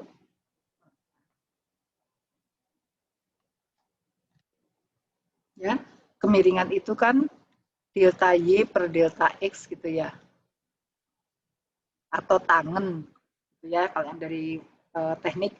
Nah, tangannya itu kan delta Y-nya adalah ini. Delta X-nya adalah ini. Ya, yang tidak lain sekali lagi itu adalah market risk premium. ERM dikurangi dengan RF. Ya. Ini garis dari pasar sekuritas. Ya. Oke. Ya, ini sampai di sini dulu tentang hubungan antara expected return dari suatu aset, ERI tadi, ya, ini adalah individual aset, hubungannya dengan betanya I, yaitu risikonya si aset I tersebut. Ya, yang juga nanti menunjukkan garis keseimbangan pasar. Nah, kita mulai masuk kepada CAPM sebagai suatu pendekatan, ya, untuk menghitung expected return suatu aset, ya. Jadi kalau ada pertanyaan apa saja yang menentukan expected return suatu aset, nah CAPM ini menunjukkan bahwa expected return suatu aset, ini adalah aset, akan tergantung dari RF, tadi risk free, akan tergantung dari market risk premium, ya, ini tadi yang merupakan garis kemiringannya pasar, dan tergantung dari beta koefisien. Tadi beta I itu adalah yang menunjukkan besarnya systematic risk yang terjadi di suatu investasi, di suatu aset, di suatu investasi, di suatu aset. Ya, jadi expected return suatu individual aset akan tergantung dari risk free, akan tergantung market risk premium, dan akan tergantung risiko dari aset tersebut. Makin tinggi betanya, makin tinggi risikonya, akan makin tinggi return-nya. Ya. Nah, risk free rate ini adalah the pure time value of money. Ya, karena memang namanya juga bebas risiko ya.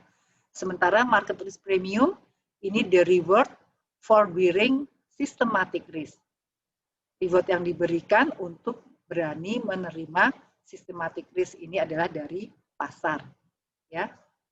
Kemudian the beta coefficient ini adalah suatu ukuran yang menunjukkan jumlah systematic risk yang terjadi di suatu aset tertentu, di suatu individual aset, di sesuatu aset tertentu.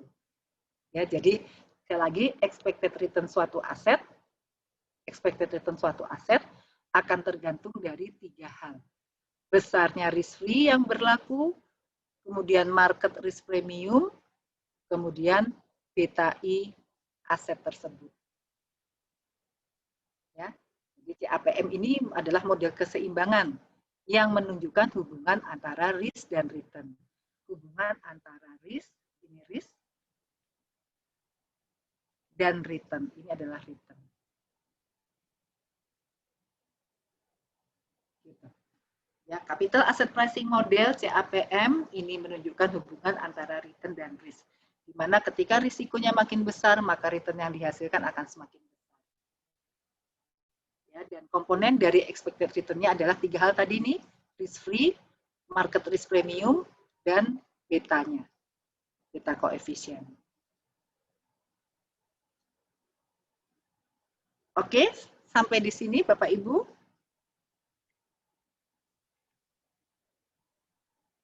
Oke ya. Nah,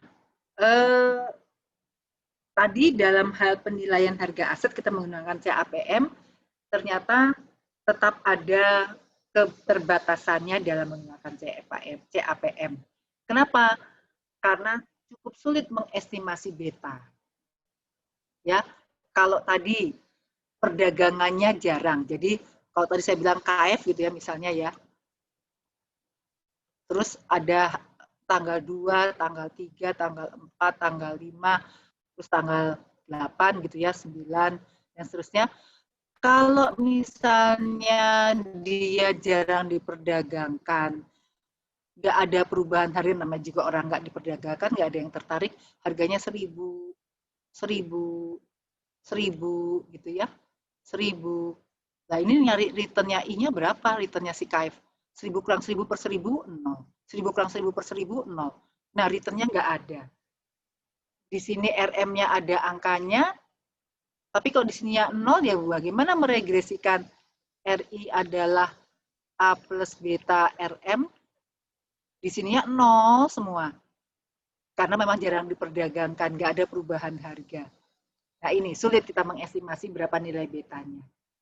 Ya, dan kalau saya punya betanya KF katakan di tahun 2018,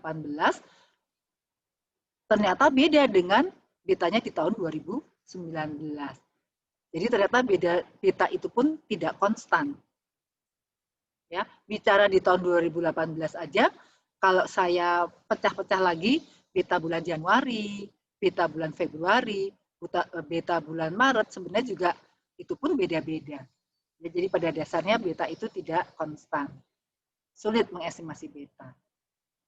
Kemudian, penggunaan CAPM perlu menambah variabel penjelas, ya tadi perlu RF, dan juga perlu mengukur market return, returnnya pasar berapa besar tadi karena ada RM min RF, ya. Jadi banyak keterbatasannya, tapi terus gimana nih? Dipakai enggak? Meskipun banyak keterbatasannya, CAPM masih cukup diakui, masih bisa digunakan untuk melakukan penghitungan tadi expected return atas suatu aset, atas suatu individual aset. Ya, karena daripada cuma mengira-ngira tanpa ada dasarnya, ya tetap ini dianggap masih bisa digunakan. CAPM masih bisa digunakan. Untuk apa tadi? Untuk menilai berapa besar return yang bisa diharapkan atas suatu aset.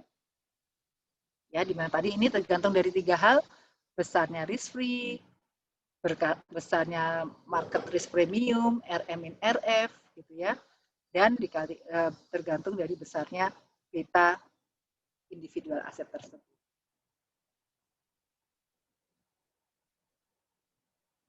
Nah, sudah selesai. Demikian Bapak Ibu tentang return, risiko, dan garis pasar sekuritas, security market line. Ada pertanyaan?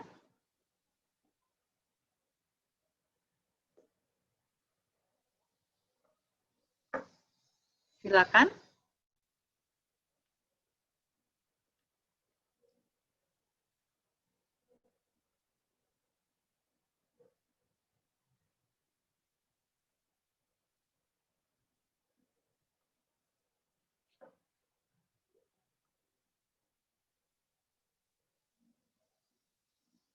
Enggak, kalau ada pertanyaan, Bapak Ibu, sehubungan dengan hari ini kita mencoba menghitung return, khususnya return dari saham, dan juga mengaitkan si return dengan risiko, karena ternyata return dan risiko memang ada hubungannya. Dan dalam pendekatan CAPM tadi ditunjukkan bahwa hubungan itu dalam suatu persamaan garis gitu ya, persamaan regresi. Expected return I tergantung dari RF-nya, tergantung market risk premium, dan tergantung betanya. Ada pertanyaan? Oh iya, saya sudah posting ini, tugas besar kedua, tapi baru topik-topik yang akan dibahas dari artikel yang akan Bapak Ibu review, ya. Cuma nanti mungkin saya akan kirim artikelnya, nggak usah melalui pos, saya akan kirim ke Bu Sherly saja, seluruh artikel yang akan dibahas Bapak Ibu, ya. Sekali lagi pengumpulan hasil reviewnya itu pada minggu ke-14. Hari ini adalah minggu ke-8. Ya.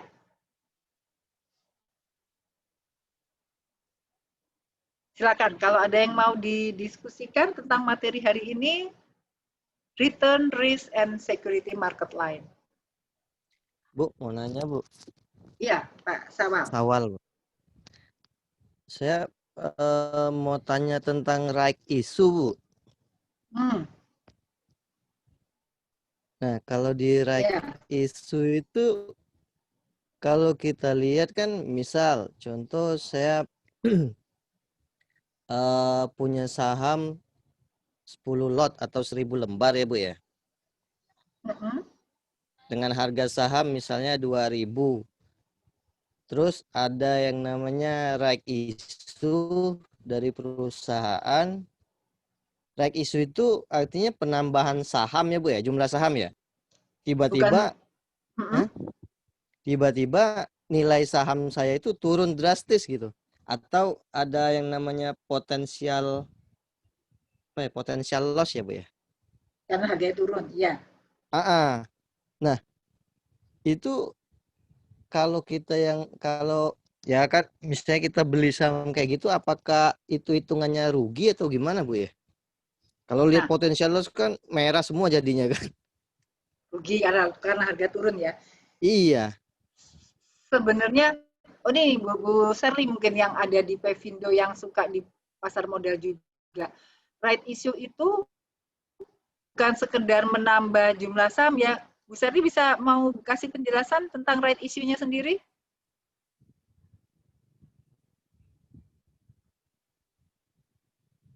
Ketiduran kayaknya Bu Sherly. Oh. Lupa dinyalain speakernya. Ya, mau melengkapi dulu tentang right issue-nya Bu Sherly? Ibu dulu, Bu, sebentar, Bu. Ibu dulu. Ya, jadi kalau tadi Bapak bilang kalau saya punya saham 1000 lembar, lalu saya akan bertambah sahamnya, itu kalau perusahaan melakukan stock split misalnya, dipecahkan. Satu saham menjadi 2, kalau Bapak sekarang punya 1000 lembar, Bapak akan punya 2000 lembar. Ya. Itu kalau stock split. Tapi kalau right issue itu memang perusahaan menerbitkan saham baru, Pak. dalam rangka dia mengumpulkan dana lagi. Mm-mm. Jadi bertambahnya itu tidak berarti kita sebagai pemegang saham lalu langsung bertambah jumlah sahamnya. Bapak beli nggak tuh Iya, penerbitan berarti saham? kan saham kita tetap cuman nilainya yang Oh. jadi turun kan Bu ya? Nah, belum tentu juga. Jadi right Hah? issue yang dilakukan perusahaan itu mungkin menurunkan harga, mungkin menaikkan harga, tergantung Pak. Belum nggak berarti kalau ada right issue lalu harga saham turun, Oh. belum tentu turun. Nah, turun apa naik Bu? Ya mari kita teliti aja kalau gitu tentang kegiatan right issue ini menyebabkan harga naik atau harga turun. Tapi kenapa di portofolionya tadinya hijau langsung jadi merah Bu? Nah, itu mungkin pengumuman bahwa si perusahaan melakukan penerbitan saham kembali ini, melakukan right issue ini, ternyata kalau memang turun, pasar itu artinya menilainya secara negatif, sesuatu kegiatan yang tidak baik buat perusahaan. Oh. Itu yang bisa kita tangkap dari loh, kok harganya turun ya setelah pengumuman right issue? Berarti pasar menilai itu kegiatan yang tidak baik buat perusahaan. Suatu sinyal yang negatif gitu. Oh, Gitu, gitu. Pak. Jadi nggak otomatis karena right issue lalu harga saham turun. Pas kejadian itu mungkin di right issue-nya si perusahaan mana terjadi harga yang turun. Tapi tidak berarti right issue itu menyebabkan harga turun. Oh. Gitu. Berarti kan memang dia nggak menyebabkan harga turun, tetapi dengan menerbitkan jumlah saham baru, artinya nilai saham yang tadinya misalnya 1.000 per lembar, bisa jadi saham yang saya miliki misalnya tadi satu saham, karena bertambahnya jumlah saham, berarti sekitar 0,8 saham jadinya Bu ya, gitu ya?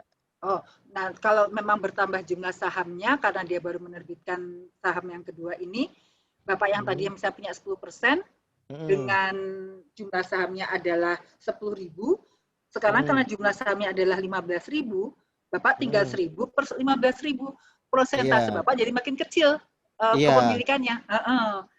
Kepemilikan makin kecil, tapi kalau tadi apakah berbanding lurus dengan turunnya harga saham, belum tentu right issue menyebabkan turunnya harga saham. Oh. Tergantung. Tapi kalau kita nggak beli, ya tetap jadi kayak gitu juga Bu ya? Artinya secara persentase turun ya? Iya, secara keseluruhan karena Bapak memang sahamnya nggak bertambah, jumlah saham yang beredarnya bertambah. Jadi persentase Bapak semakin kecil memang. Gitu. Oke. Oke, sekarang saya tambah. Oke Bu, makasih Bu. Ya, silakan. Ya, enggak Bu. Ya, kan gini, jadi kita harus tahu dulu sih sebetulnya keputusan perusahaan untuk right issue ataupun menerbitkan saham kembali gitu. Kadang-kadang mereka itu membutuhkan adanya tambahan ataupun tambahan modal. Makanya mereka akhirnya akhirnya mengeluarkan kebijakan untuk kita right issue di pasar. Nah, ketika keputusan suatu perusahaan untuk right issue, kita harus tahu latar belakang. Satu, mungkin latar belakang itu bisa dibaca oleh para pelaku saham nih, pelaku pasar. Kamu ngapain sih butuh dana lagi? Kita bisa lihat lagi nih elemen yang lainnya. Bisa jadi dia juga udah punya utang yang lain. Tunggu dulu, jangan-jangan dia nerbitin right issue.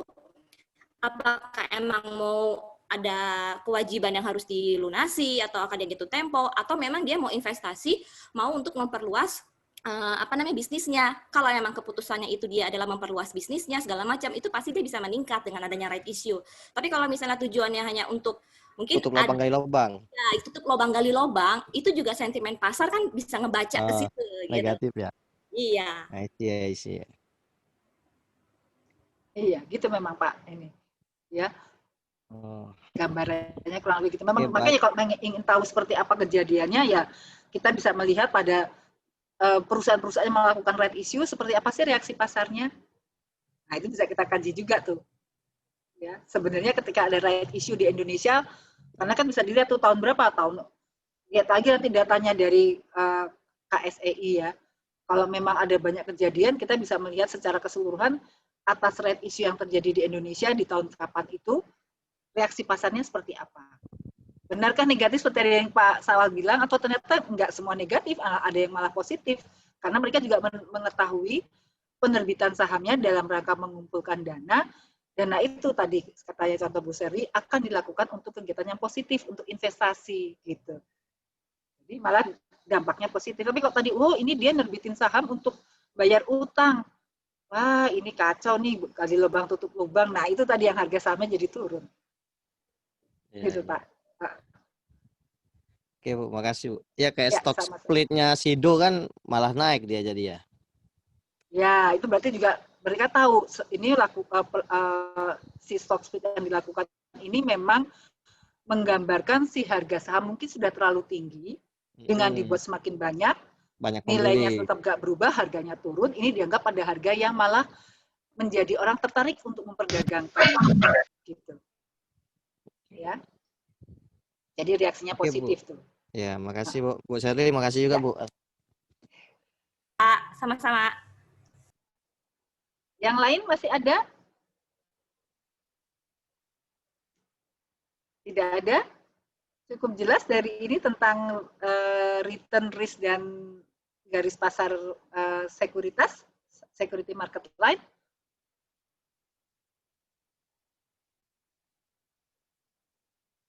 Kalau nggak ada pertanyaan, saya akhiri nih. Kalau udah pada diem-dieman, saya diem, ibu bapak diem. Nah, tapi kalau masih ada pertanyaan yang mau didiskusikan, silakan. Saya khawatir yang lain ketiduran semua ini Bu. Oh gitu ya. Baru langsung Bu Jenny kan langsung menunjukkan ada tuh. Bu Sherly dari tadi ada, Pak Sawal ada. Nah, nanti supaya Ada bentar Bu lagi. jadi ke Lagi nyimak pertanyaan Pak Kita saking khusyuknya Bu menyimak Bu. Oh gitu tuh Pak Fir langsung bilang saya mendengarkan nih. Bu biasa Nur yang juga aktif langsung. ya, yang sering nongol tuh Bu, yang aktif-aktif Pak Sudarsono, Pak Gusman, Pak Kita ya Pak Firdaus ini kok pada diam-diaman semua nih, jangan udah ketiduran saya kira. udah Hadir, udah Bu, hands hadir, up Bu. deh. Pak Reza langsung menunjukkan. Saya ikut Mas Awal aja deh. Hadir Bu, saya Bu. Baik. Nanti saya dapat kok rekapnya dari Bu Sherly siapa aja yang hadir, tapi hadirnya yang tadi itu hadir sepenuh hati atau hadir namanya gitu ya.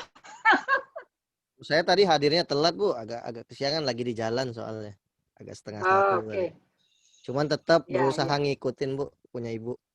Ya, terima kasih Pak.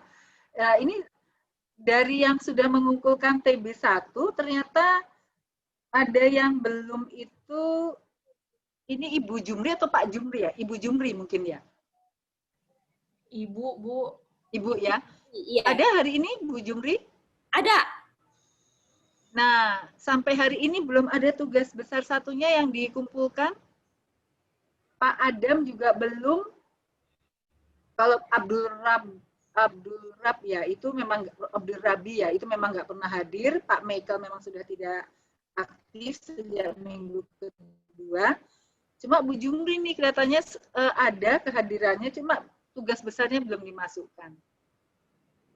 Ya, jadi yang belum masuk itu Pak Adam, Bu Jumri, yang lainnya sudah. Ya, rata-rata baik, cuma hanya berapa orang yang mau gini. Ketika misalnya saja Bapak Ibu menghasilkan nilai Dupont nih ya, secara umum nih, Dupont ROE. ROE-nya let's say tahun 2016 adalah 15% gitu, 0,15. Itu jarang banget yang mengartikan bahwa si 15% ini artinya setiap 100 rupiah ekuitas itu bisa menghasilkan 15 rupiah laba bersih. Nah, yang mengartikan nilai rasionya itu ada sih, tapi sedikit banget di kelas ini. Ya, kemudian sudah ada data tentang industri, masih ada beberapa orang yang dia analisis cuma perubahan dari 16, 17, 18, 19 di perusahaan dia, tanpa dia membandingkan terhadap industri. Nah, itu yang dari tugas besar satu ya, secara umumnya jarang yang mengartikan arti angka rasionya, kemudian ada data industri nggak dimanfaatkan, kan sayang, padahal Bu Sherly sudah mengumpulkan semua dari kelas ini, semua angka-angkanya industri gitu ya, angka-angka masing-masing perusahaan yang artinya bisa kita cari nilai rata-ratanya yang menggambarkan industri. Itu nggak dimanfaatkan. Kemudian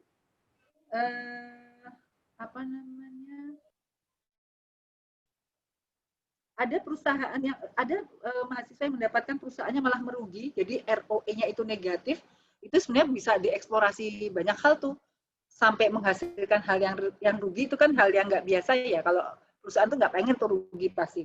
Itu sebenarnya bisa diceritakan macam-macam, ya.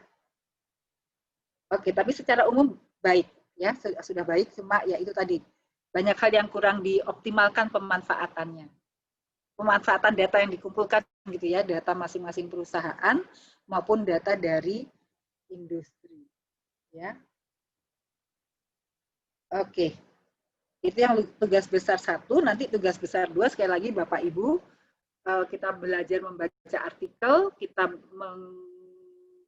menelaah dan bisa mengkritisi, ya. Silakan dibaca. Nanti kalau ada hal yang kurang jelas, boleh saya siapkan forum deh di minggu depan. Kalau memang ada hal yang ditanyakan, tidak harus di dalam kelas, bisa juga pertanyaan itu diposting di PUST. Siap, Bu. Oh. Oke? Oke, Bu. Ya, masih ada pertanyaan? Pak Tarigan, Pak Rahmat, Pak Agustinus, Bu Unul? Cukup, Bu. Yang kelihatan. Oke, kalau nggak ada, berarti sampai di sini hari ini. Kita ketemu lagi insya Allah minggu depan. Selamat sore, tetap sehat, tetap semangat semuanya. Sore, Bu. Terima kasih, Bu. Sama-sama. Terima kasih. Sorry Bu, Assalamualaikum. makasih Bu. Ya, sama-sama pamit ya. Ya, Bu. Ya. Oke, Bu. Sehat selalu Bu. Halo. Ya, sehat semuanya. Bu Moni, udah bisa di-lift belum? Pak Syawal bener-bener ya bilang kita semua tidur, kurang ajar banget emang ya. Saya tiduran Bu sebenarnya Bu. Tapi nggak ngerti. Parah Pak Syawal.